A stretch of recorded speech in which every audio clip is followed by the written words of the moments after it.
So I met a guy the other day. He's actually somebody who's considered a felon, which means he was actually in prison. And he actually was going in front of a judge because he actually had, I'm not making this up when I say this, he had a knife in his lunchbox to cut his sandwich and to cut his apple. And he was working at a construction site, and this was someplace that happened near me. So where I live, I actually have like a house that's near kind of an industrial zone. So I actually knew this guy. So he had to go to court because he had a knife to cut his sandwich and his apple, and that is a felony violation. And why that's so asinine is this.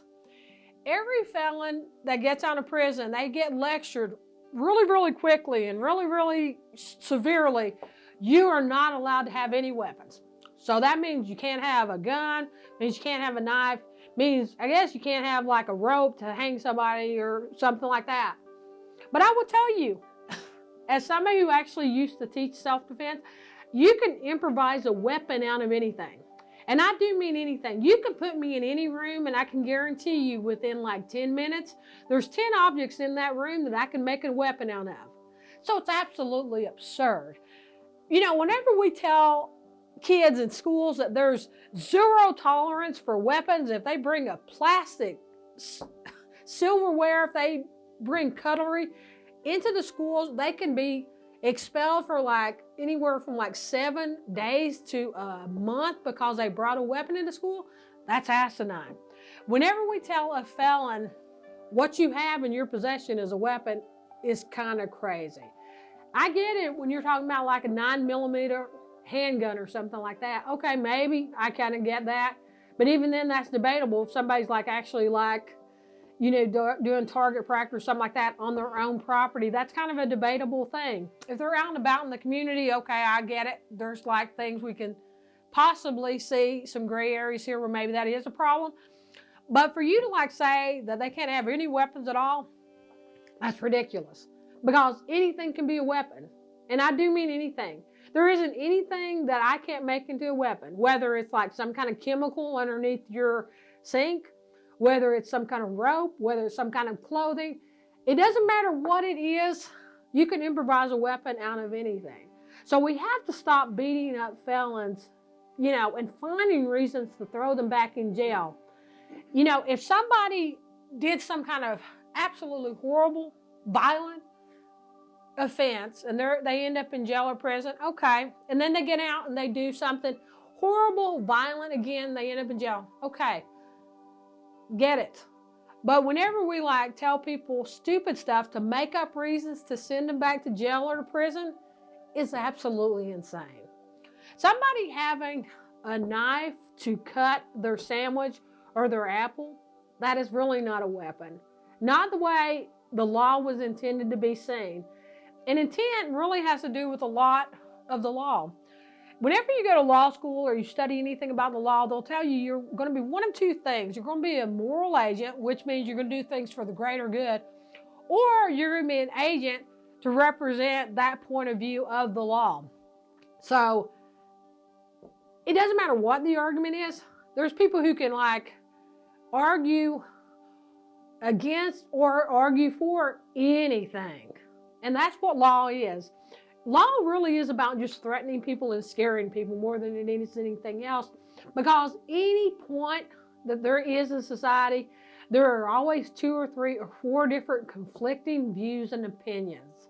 And there is not, and this is where we have a really hard time understanding this, there's not of 100% black or 100% white on most issues. A lot of times there's this stuff, 80% in the middle, is where we have to figure out where the truth lies. And where the truth lies is you can't be making up reasons to be harassing people who used to be in jail or prison when really they're trying their best not to go back to jail or prison. And it's not your job to send them there just because you don't like them. We have to change the way we think. There is no reason in the world that we need to keep asinine laws on the books, you know, that are crazy. Because really, I mean, what is there like 12 or 13 states where it's still absolutely on the books? Slavery is fine because those states benefit from slave labor in prisons. And anybody tells you they don't, they do. And It's very different than slavery in the 19th century, but it's also very similar. People have to do what their masters tell them to do. They get paid very little. It's like being almost like a sharecropper. It's like you're doing something, but you have very little limited ownership in it. So we have to figure out what we're doing. Why do we need to like keep harassing people when they are in the community doing their job and trying to get on with their lives? Most people don't want to interact with cops. Unlike what cops want you to believe, cops will roll up on people and act like, woo, aren't you happy to see me? Most people are not happy to see cops. Even people who are very law-abiding. I'm somebody who's never been in trouble with cops, but I don't like cops. I don't like the way they harass people. I don't like the way they stalk people. I don't like how they twist the laws to benefit certain communities and target other parts of the communities. I don't like that. I don't like how if there's rich people in the community, cops bend over backwards to help them. But if there's poor parts of the community, they bend over backwards not to help them. There's certain things about policing I don't like. I don't like whenever you could solve something very simple, you have to blow it way out of proportion, to get the respect that you so rightfully deserve. Most people don't want to see cops.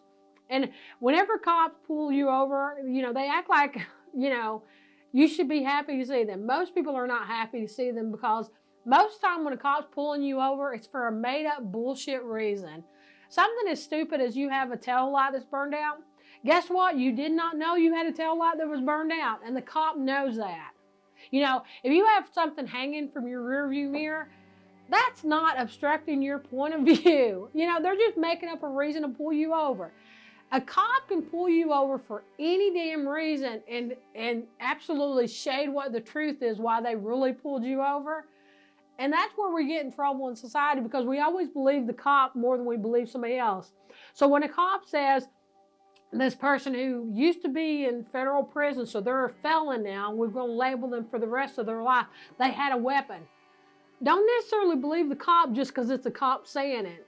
If the person says, I had a knife in my lunchbox because I was going to cut my sandwich in a piece of fruit, you know what? That's absolutely believable, and we got to start thinking of it that way.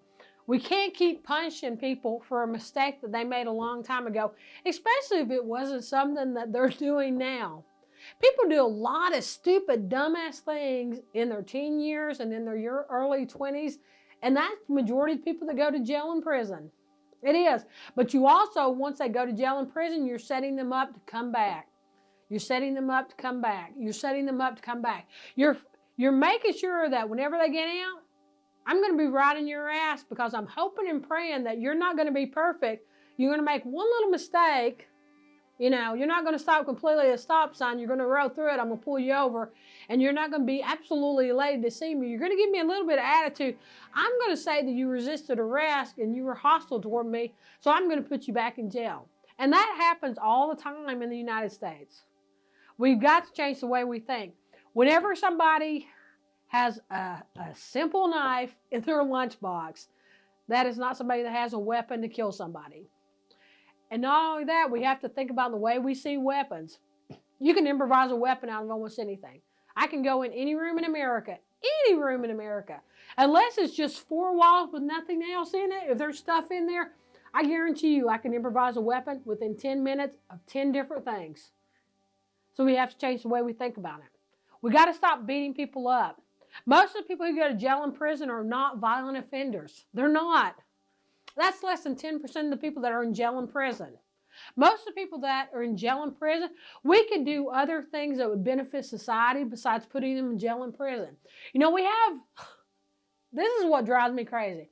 We have these crews that are in jail that go out and do, trash pickup and cleaning up the parks and stuff like that. And how much it costs for them to do it. We could have actually hired them 10 years ago to do it for actually about a fourth of the price and actually saved money.